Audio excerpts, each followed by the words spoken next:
I just want to say before we got started to be sure to check out Plastic Spirit's newest EP, EP1. It is available on all streaming services.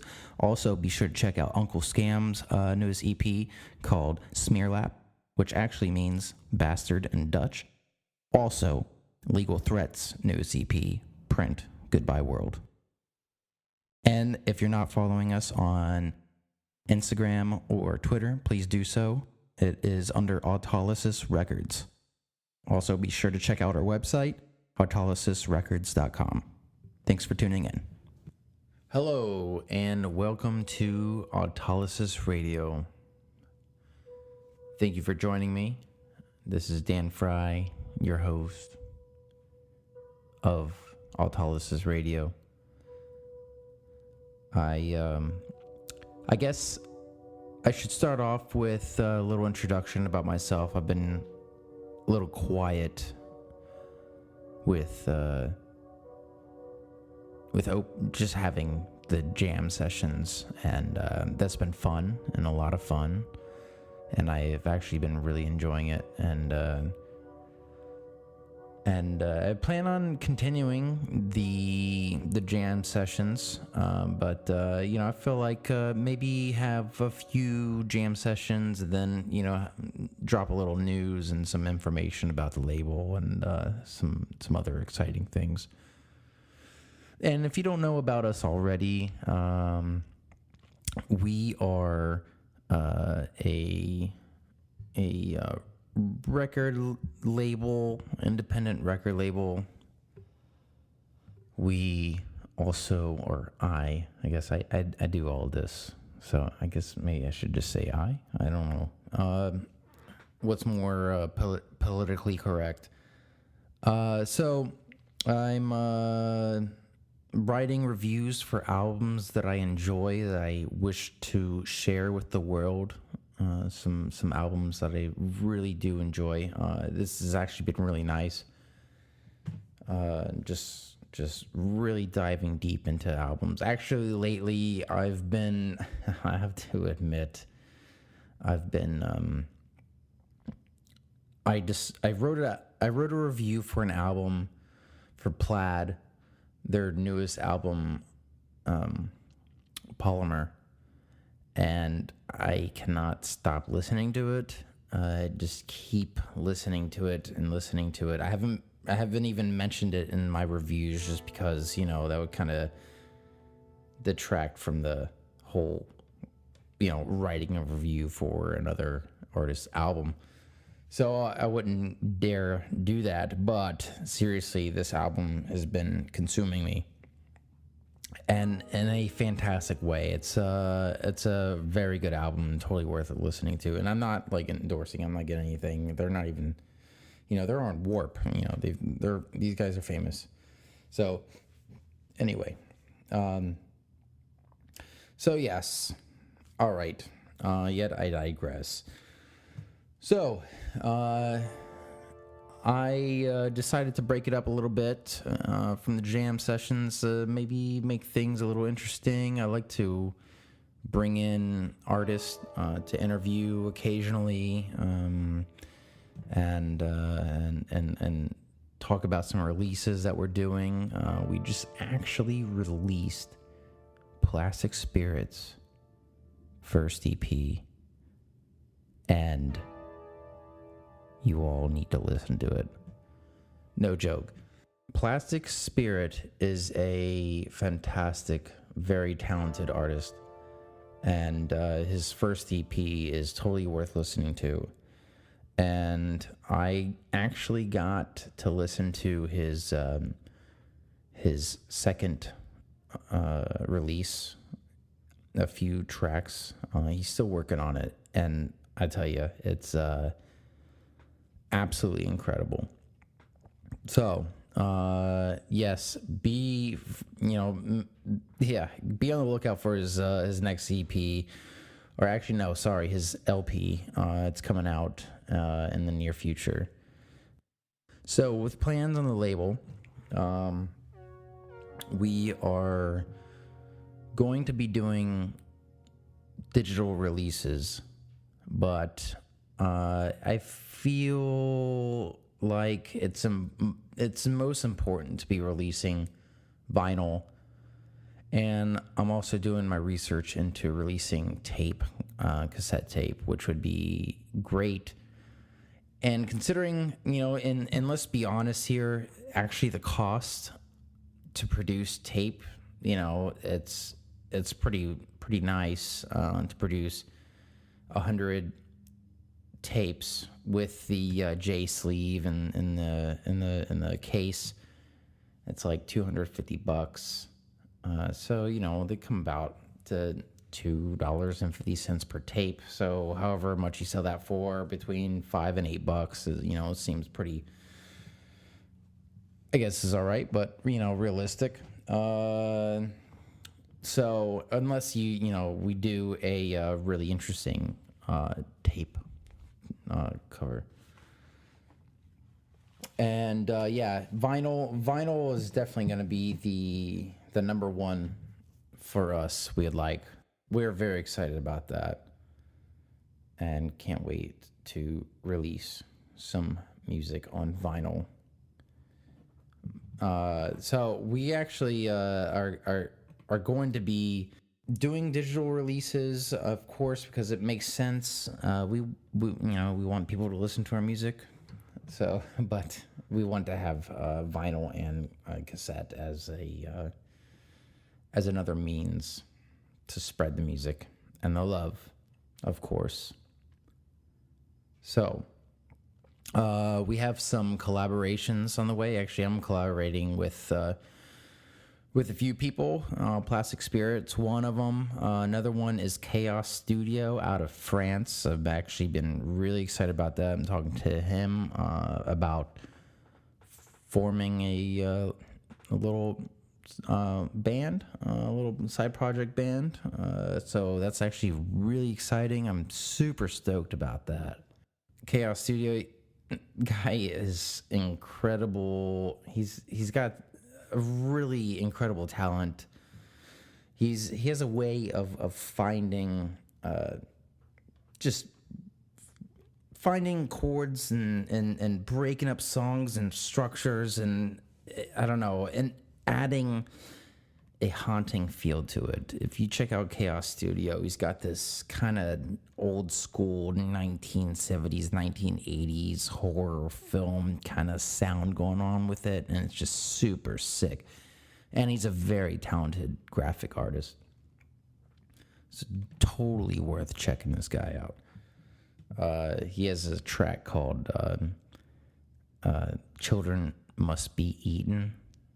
You can actually check it out on AutolysisRecords.com. I wrote a review on it. I woke up one morning and saw him in my Twitter feed for some reason. I don't know. I wasn't even following this guy, I don't think. I think it was just woke up and just started looking up some stuff. And his feed came up, and I checked out his song, and I absolutely fell in love with it. And this must have been 2 weeks ago, and I cannot get this song out of my head. And he has the Children Must Be Eaten is actually three parts. I actually haven't listened to the other two, but there's this guy has got some amazing work. So yeah, check him out as well. So yeah, some news also, if this is of any interest to anyone. I have no idea. I'm not really used to speaking to on this. I've switched over to using Logic and Maxim SP, which is actually a pretty big deal since I've been using Ableton Live and Traction all this time. Traction, it's a great freeware. If you're into using freeware, totally use Traction. It's pretty powerful for what you get out of it. I mean, honestly, it's a great freeware for your recording needs.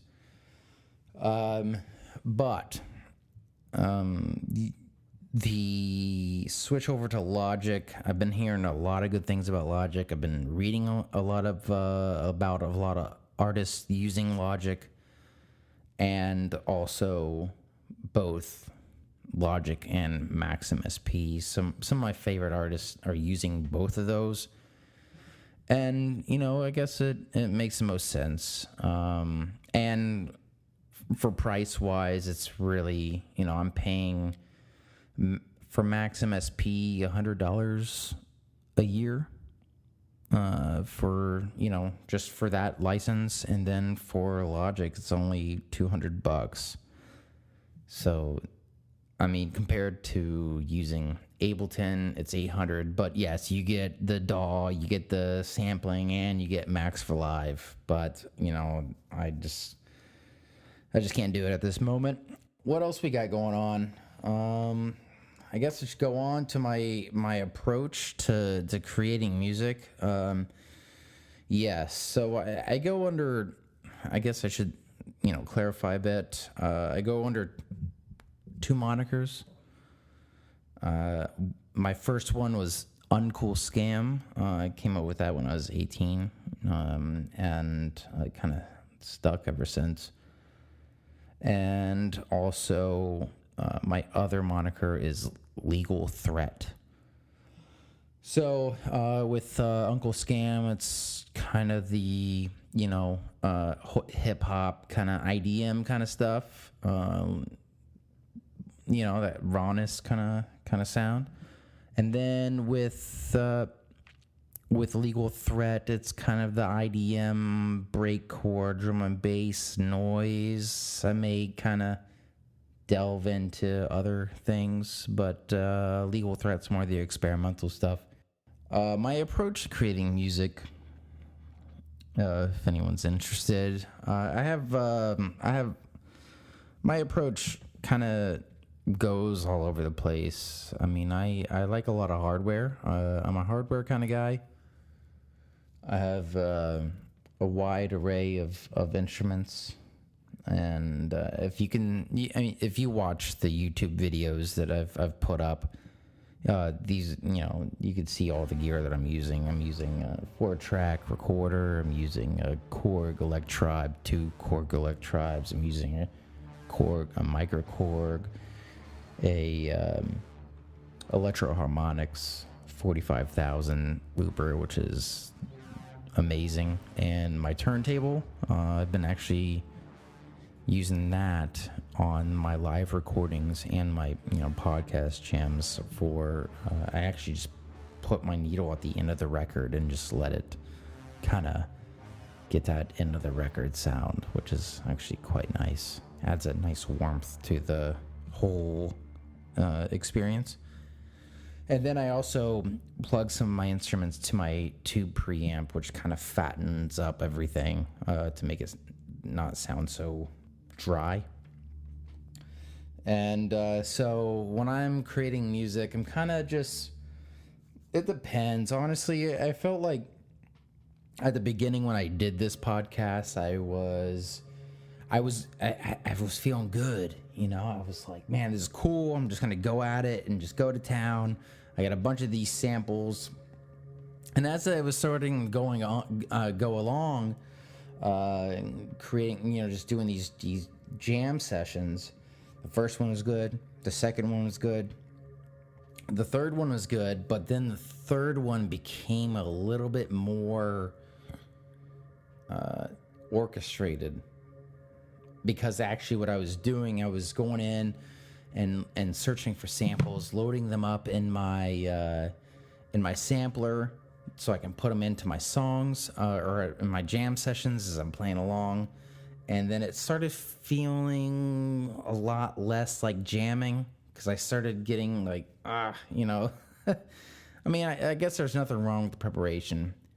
Anyway, I got to talk to my friend Plastic Spirit, and he was just like, dude, fuck it, man, just fucking do it, man. And actually I was about to call off the whole like jam session because I was feeling a little bit just unsure about the whole thing about just me jamming. So, but whatever. Like, I was just kind of putting those pressures on myself.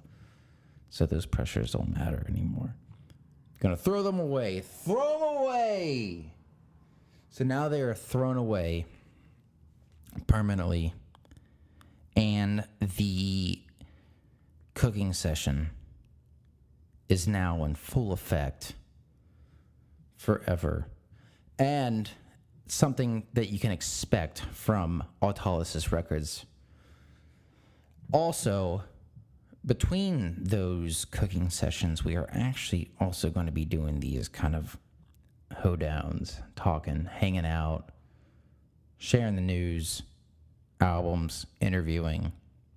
Yet I digress.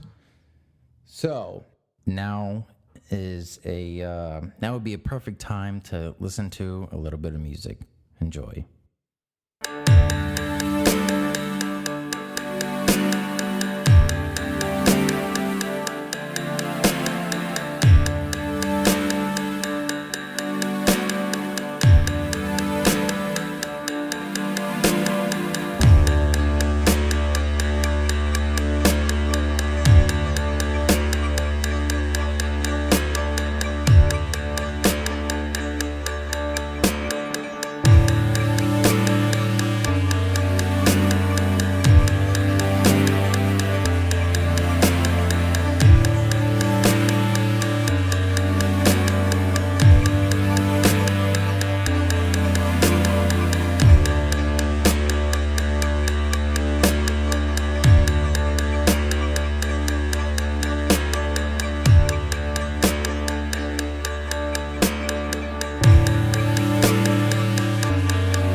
blue, the dawn is growing blue, a dream is coming true, when you will come our way, some sweet day. Some sweet day.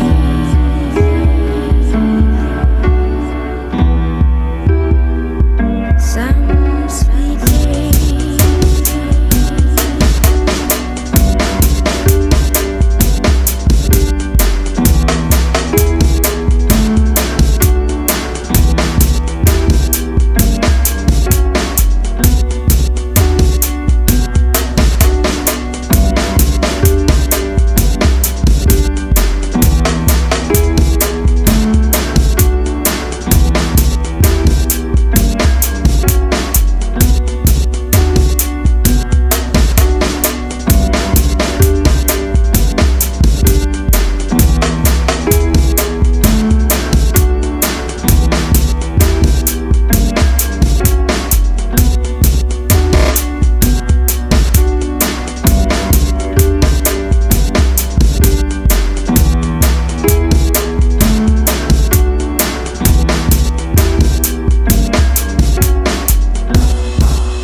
Welcome back.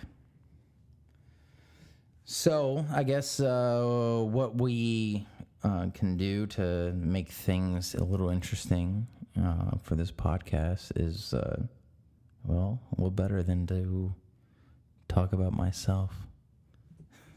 No, that's not what I mean, but I'm sure. I'm sure, you know, maybe people out there are curious about who I am and where I come from and everything like this and why I am. So I'm going to break up my stories because I have a lot to tell. I come from Northern Virginia. I've lived all over the U.S., traveled all over the U.S., I've traveled across Canada and lived in Europe and traveled all over Europe for 6 years. So I have a lot of stories to tell and experiences because I'm a person that thrives on experience. I don't know, I kind of think of myself when I go places as Hunter Thompson. I don't know if, I kind of put myself in through his eyes, I guess, if that's the right way to put it. I don't know, I liked how he experienced things, and I feel like I relate to that. So my story I'll just start off with my story about getting into music. And I guess, how I came to be, how I came into music, how I got into music, and why music has been such a major part of my life. And my return back to music. So anyway, I'll start off when I was about 7 years old. Well, actually, no, I'll start off a little younger. I'm probably 3 or 4 years old. My earliest memories are in my dad's car listening to Pink Floyd. We listened to a lot of Pink Floyd. And, honestly, anytime any Pink Floyd song comes on, it's a deep-rooted feeling that's evoked from me. I don't know. It's a very, very, very nostalgic listening to Pink Floyd for me. And so that's where it started. It was from my dad. My dad was always really into music. He, to me, was the best guitar player I've ever seen, especially like in my younger years with his crazy, what was it? He had an Ibanez, but it only had one humbucker, and it had like this sunburst paint on it. It was such a awesome, interesting guitar, and he just wail out on that. And he was really good. He was really good. He did he played a lot of Pink Floyd. So that was a big part of my life. And fast forward, when I was about 7 years old, my parents split up, and I was going through the basement where my mom was living, or where I was living. I guess where we all were living, but my mom took the house, and I found a suitcase of tapes. It was like a suitcase designed for tapes, and this shit fucked me up in the best possible way. I mean, I don't know how many tapes were in that thing. It must have been like, I don't know, 100 tapes or so. I don't know. It was a bunch of tapes, and I would possibly just go through each row and just listen to every single tape. Hear what song that I liked. And I remember at one point I really, really got into Billy Joel. Listening to Uptown Girl on repeat. And I remember seeing like Neil Young tapes and just so many freaking tapes. I don't even remember. I wish I could remember more than just Billy Joel. Not that there's anything wrong with Billy Joel. He was an amazing songwriter anyway. But yeah, I mean, that was really pivotal for me, honestly, for my music. And then I remember one day I came home from school and my suitcase of tapes was missing. And I don't know if I asked my mom. I mean, I must have. I swear, I must have asked my mom where the tapes were, or where the suitcase was, and she said she didn't know, and maybe I thought, well, maybe my dad came by and took them back.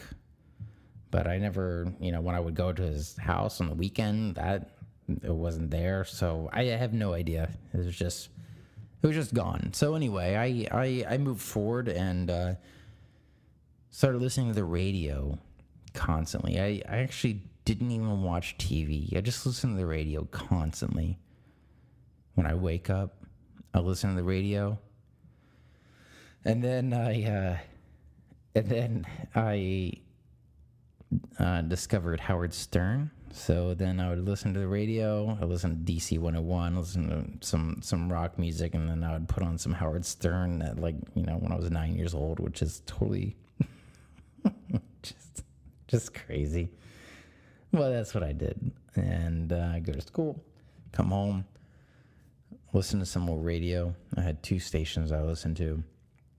And then, actually, no, 2, because then it would go into Loveline. So, yeah, I listened to Loveline, too, at a pretty young age. So, but, that was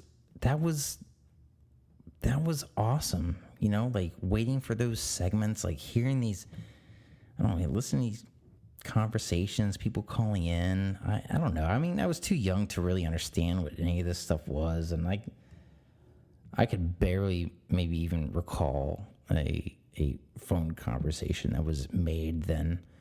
But it was, I don't know, radio was such a huge part for me. I mean, even sitting, with my finger on the record button and making that mixtape for myself or my friend. I mean, tape culture. It's no wonder that cassette tapes are making a comeback. So then fast forward, around that time, when I was about 5th grade, 10 years old, something happened. Something happened with pop music, at least for a 10-year-old. And for me, it was for the worst. Third Eye Blind came out with their that Semi-Charmed Kind of Life. And I apologize for those. Maybe I offend. I don't mean to. It's not my taste. And I don't mean to trash a band that you like. But they were the reason why I stopped listening to the radio. I actually just went right to the classics. I actually was listening to classics like Hendrix and, Zeppelin, and then I, got deeper into Nine Inch Nails and, other guys like that, Nirvana, blah, blah, blah. And so, yeah, just kind of got deeper into music that way. And then fast forward a few years later, 8th grade, Tony Hawk's Pro Skater came out. And then I heard Dead Kennedys. And that totally flipped everything for me. Man, Dead Kennedys, they I just went like head first right into the deep end of punk rock and just kept digging and digging and digging and got into all kinds, from crust punk to D-beat to 82 to all the obscure stuff, and had a fucking great time. And then later on discovered some awesome underground hip hop, and just went deeper from there. I just kept digging and digging and digging.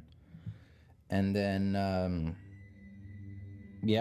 I was in a few band projects. I was in a death metal band, in grindcore. I was in a few punk bands. And then I actually decided to, at one point, just drop it all, which is crazy. I actually had a obligation. My time was allotted, I guess I should say, for the future. And I needed to make the best of what I could, of my time. And so, of course, not that making music is not the best of my time. So, I ended up in other states, and I was in Portland, Oregon for a while, where I met my wife, and, moved to California. I was in Colorado for a bit. I moved to West Virginia, Boston, and did all that stuff, and still made music on the hip-hop side, electronic music kind of side of things. I guess now would be a good time to go in for a little musical break. Enjoy.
welcome back.